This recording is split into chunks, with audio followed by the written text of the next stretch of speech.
حضرت سیدنا امام حسین رضی اللہ تعالیٰ عنہ کی شہادت کے حوالہ سے یہ اجتماع ہے۔ امت مسلمہ کچھ آزمائشوں کا شکار ہے، کچھ ہمارے ذہن اس طرح کے ہو گئے، عام آدمی سے لے کر بڑے آدمی تک کہ کوئی بات بڑی جلدی ہمارا ذہن قبول ہی نہیں کرتا۔ کسی دوسرے کی طرف جانا یا کوئی اور بات کرنا یہ تو بڑی لمبی بات ہے، عام جو سادی باتیں ہیں وہ بھی ہمارے ذہن مشکل سے قبول کرتے ہیں، چونکہ شکوک اتنے ڈال دیے گئے ہیں، شک اتنا پیدا کر دیا گیا ہے، تفریق اتنی ہے، بدگمانی اتنی ہے، بری سوچ اتنی زیادہ ہے، بڑی مشکل ہے لوگوں کا کچھ چیزوں کو قبول کرنا۔ ہم لوگ جو ڈیوٹی کرتے رہتے ہیں تھوڑی تھوڑی، تو ہم اصل میں اذان دیتے ہیں، صرف اذان دیتے ہیں کہ چلو بتا دے لوگوں کو کہ نماز کا وقت ہو گیا ہے، باقی اس سے زیادہ ہم اپنی حیثیت نہیں سمجھتے۔ اذان دینا ذمہ داری ہے، تو اللہ تعالیٰ جب تک موقع دے گا اذان ہوتی رہے گی۔ کچھ لوگ صحابہ کے بارے میں کمزور جملے بولتے ہیں، غلط باتیں کرتے ہیں، کچھ اہل بیت نبوت کے بارے میں غلط باتیں کرتے ہیں، یہ صرف سنی ہے جو حق چار یار کا نعرہ بھی کھل کے لگاتا ہے، اور یہ نعرہ حیدری یا علی بھی کھل کے لگاتا ہے۔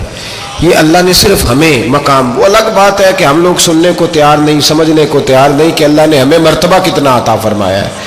یہ صرف ہماری امام حسین کی شہادت کا کچھ تھوڑا سا پس منظر۔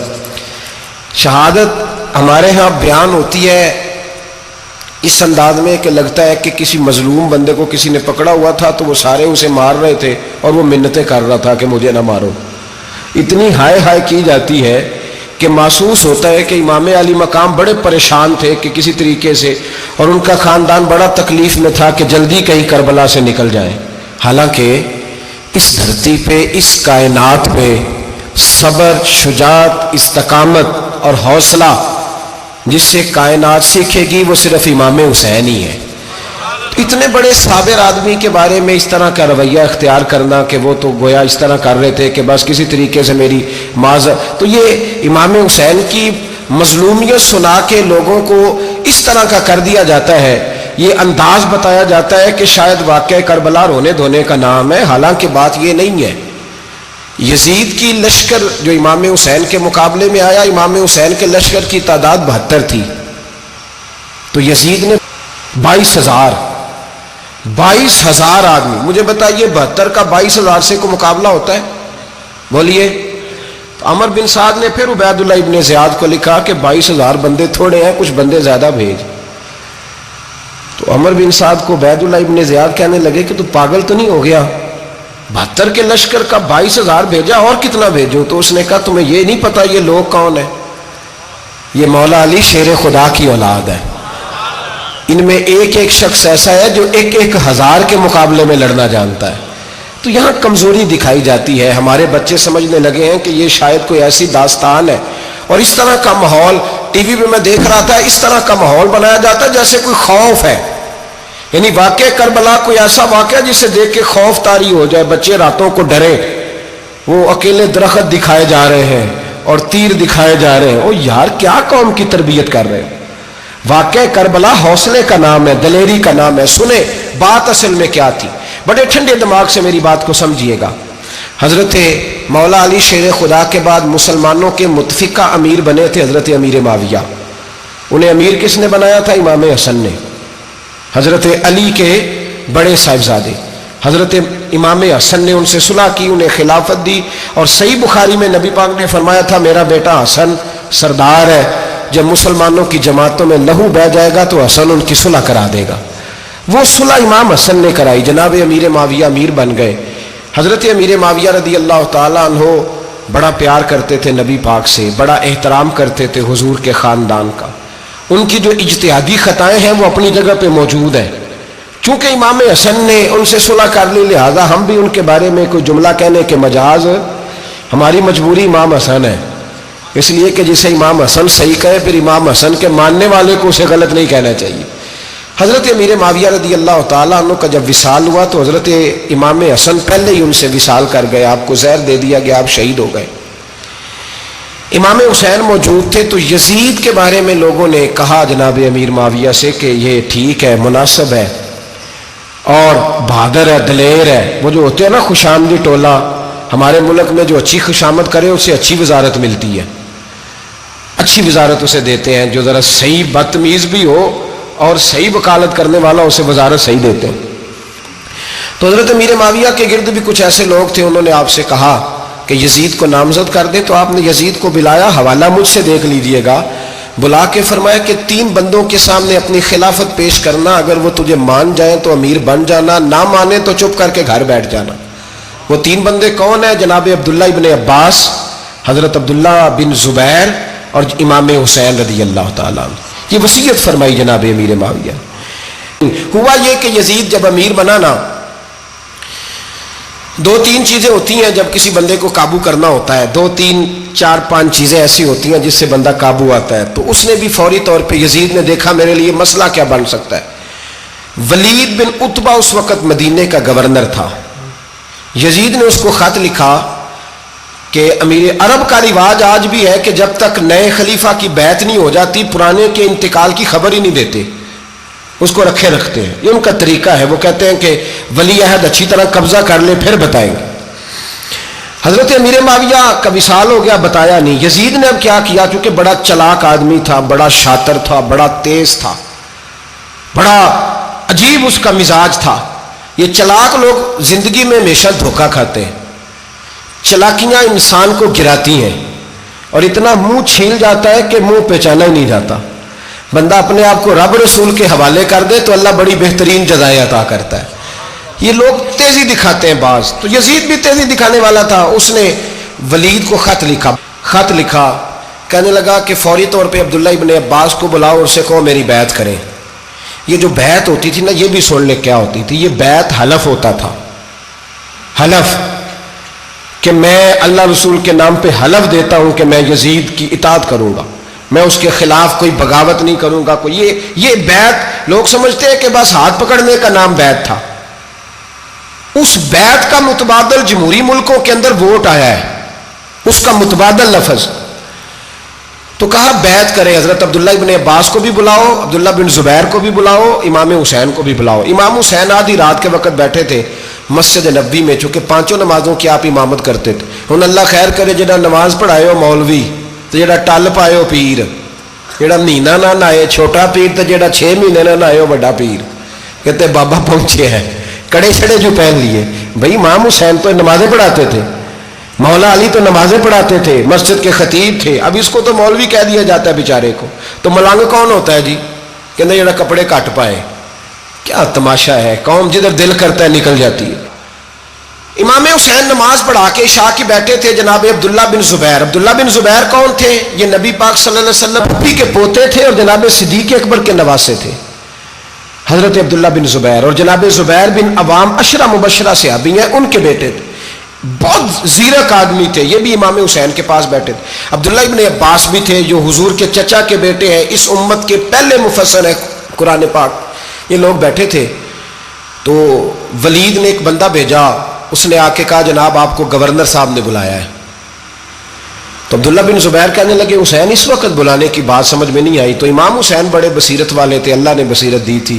کہنے لگے عبداللہ آپ کو سمجھ نہیں آئی، مجھے سمجھ آ گئی ہے، امیر معاویہ وصال کر گئے اور یہ ہمیں جو بلایا گیا ہے نا، یہ یزید کی بیعت کے لیے بلایا گیا ہے.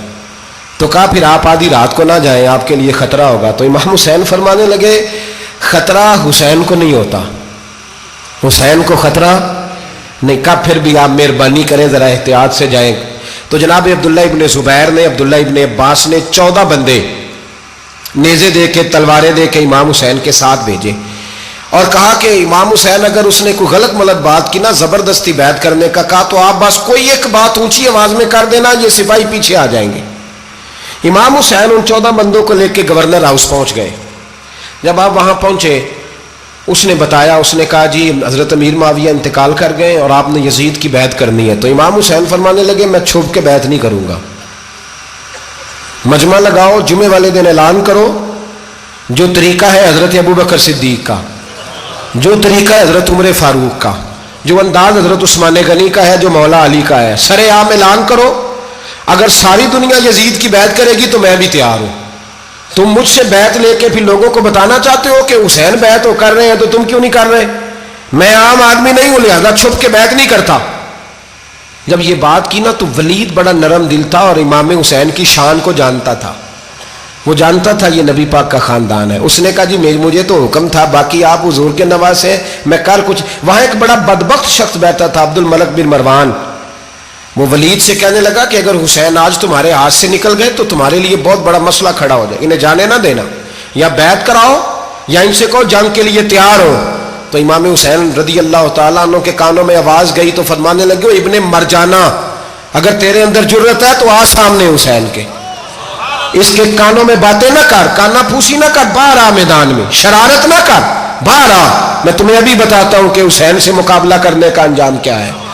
یہ کہہ کہ امام حسین باہر نکلے، اپنے بھائی محمد بن انفیہ کو بلایا، عبداللہ بن زبیر، عبداللہ ابن عباس، ڈھیر سارے لوگ اکٹھے ہو گئے. فرمایا یہ معاملہ ہے، اب کیا کرنا ہے. یاد رکھیں ووٹ برادری کا نہیں ہوتا، ووٹ برادری کا نہیں، ووٹ دین کا ہوتا ہے. جو بندہ دین کے، ملت کے، مذہب کے معیار پہ پورا نہ ہوتے اسے حکمت کے تحت بھی ووٹ دینا جائز. ہاں یہ بات سچی ہے تو بہرحال سچی ہے، یہ یاد رکھ لے. ہمارے ووٹ سے کوئی ایم این اے، ایم پی اے جتنے ظلم کرے گا، ووٹ دینے والا اس کے ظلم میں شریک ہوگا، بالکل 100%. یہ لکھ لیں بات. ہم اس وقت بڑی جلدی، پتہ نہیں ہمیں کیا مسئلہ ہو جاتا ہے، اتنی مصیبت انہیں نہیں بنی ہوتی، نہیں یہاں بنی ہوتی ہے. خدا کا خوف کرے. امام علی مقام ووٹ ہی مانگ رہا تھا نا یزید، اور پھر اس نے بڑے بڑے لالچ دیے. اس نے کہا کہ آپ 5-4 صوبے ہیں جس کی گورنری مرضی رکھ لیں، دولت آپ کی مرضی کی. تو پھر آج ہمیں بھی لوگ مشورہ دیتے ہیں، کہتے ہیں مسجد میں سیاست نہیں ہونی چاہیے. میں نے کہا کیا کریں، یہ امام حسین ہمیں مجبور کر گئے، کوئی نہ کوئی بات کرنی پڑ ہی جاتی ہے. امام علی مقام نے فرمایا چھپ کے ووٹ کی بات، بیعت کی بات نہیں ہو سکتی. آپ نے جا کے لوگوں سے مشورہ کیا تو وہ کہنے لگے حضور وقت ابھی مناسب نہیں ہے، آپ اس طرح کریں یہاں رکیں، ہم مکے سے، عراق سے، کوفے سے لوگوں کو بلاتے ہیں، یہاں ایک بڑی مجلس مشاورت قائم کرتے ہیں. امام حسین فرمانے لگے اگر تم مشاورت قائم کرو گے تو ولید اور عبد الملک بن مروان وہ تو جنگ کرنے کو تیار ہے، اور نبی پاک نے فرمایا ایک مینڈا ہوگا جس کی وجہ سے مدینے کی گلیوں میں لہو بہے گا. فرمانے لگے میں وہ بکرا، وہ مینڈا نہیں بننا چاہتا. کہا پھر آپ کیا کریں گے؟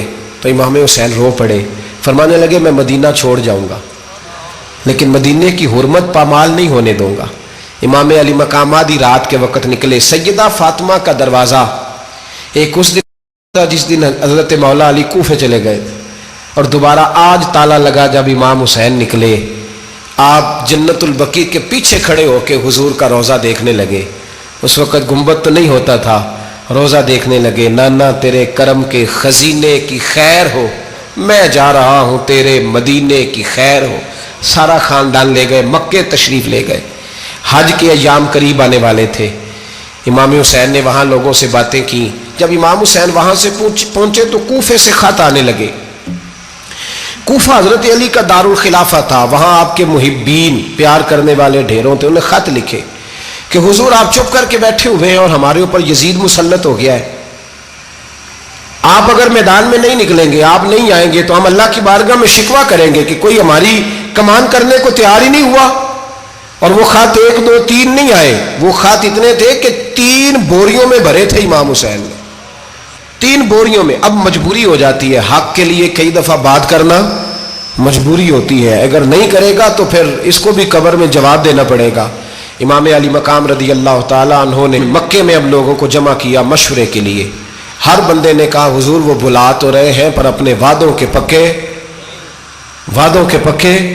بڑے کم لوگ ہوتے ہیں، بڑے کم لوگ. جسے زندگی ہو پیاری وہ یہیں سے لوٹ جائے. میرے قافلے میں شامل کوئی کم ظرف نہیں ہے. بڑے کم لوگ ہوتے ہیں جو ارادوں کے، وعدوں کے ہمیشہ ساتھ چلنے کے پکے ہوتے ہیں، ورنہ بڑے لوگوں کو گرمی لگنے لگتی ہے، بڑے لوگوں کی مشکلات آتی ہیں، بڑے لوگ ایسے ہوتے ہیں جن کی مجبوریاں بن جاتی. کہا حضور وہ پکے نہیں، آپ نہ جائیں. ہر بندے نے کہا حالات ٹھیک نہیں، حالات گراؤنڈ ریالٹی صحیح نہیں. یہی مشورہ آج بھی ہر بندہ دیتا ہے، ابھی حالات نہیں. اتنے خراب حالات کبھی نہیں ہوئے تھے جتنے امام حسین کے دور میں تھے. لیکن فرمایا میں دین کے خلاف غلط حکمران کو مسلط ہونے کی اجازت غلط حکمران کو مسلط ہونے کی اجازت مزاحمت کروں گا.